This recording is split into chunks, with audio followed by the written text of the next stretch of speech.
I'm always fascinated to see what game the Cuban brings, because on her day, she's the bronze medalist from last year in Paris.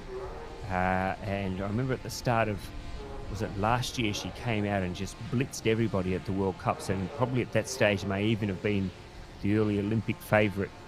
But then she can have some off days as well, so let's see how she goes today. It looks like we might have a little problem at the start, but they're just backing out there in lane number 6, is it? It looks like it might be Bethany Gill from Great Britain, who's having to back out and straighten up. There is a bit of a crosswind, and of course, Jen, for the canoe paddlers, it's particularly challenging, isn't it, to make sure they can get their boats straight and that they can be steady in their boats. Yes, for sure, Ross. They don't have any steering system in their boats. So in the kayaks, we have steering systems. So we have a rudder and a tiller bar that we're able to steer, but the sea ones have no steering system. So they have to steer with their paddle stroke. So they're in the buckets now, and they're off to a flying start. Keep an eye out for Cuba, lane 7, lane 4, Ukraine, and lane 3, Poland. I think they're going to be the ones that dominate this C1 200-meter heat too.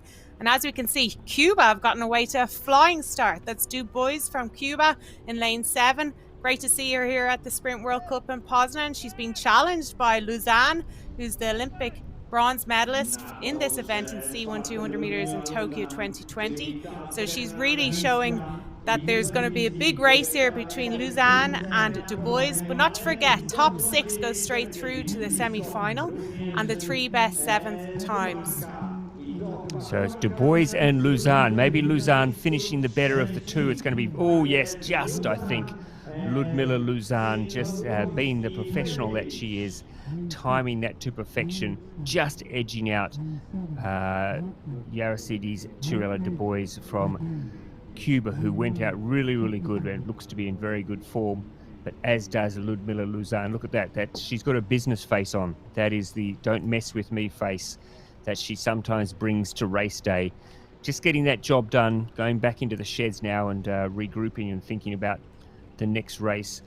So a really strong performance there. I didn't see who got third in that race, but certainly the first two, the Ukrainian and the Cuban. It was a pretty strong race for third. We'll have to watch it. Here we go. Let's have a look at the replay. Maybe up there it was the Polish paddler, I think. Looking at that, Spirovich just edging ahead of the Chinese paddler Lu. And look down there, it might be Bethany Gill in lane 9. Bethany Gill, who might be the one who might struggle there to get through to the next round. But we'll wait for the official confirmation. Yep, so there we go. Top 6 through. And then Anika Loschke, who's not had the start to this year that we might have expected from Anika Loschke. She's certainly last year one of the top female paddlers in the canoe, so she's having a slow start to the season. She's got to wait now to see how her time stacks up. Martina Malikova will miss out, as will Bethany Gill.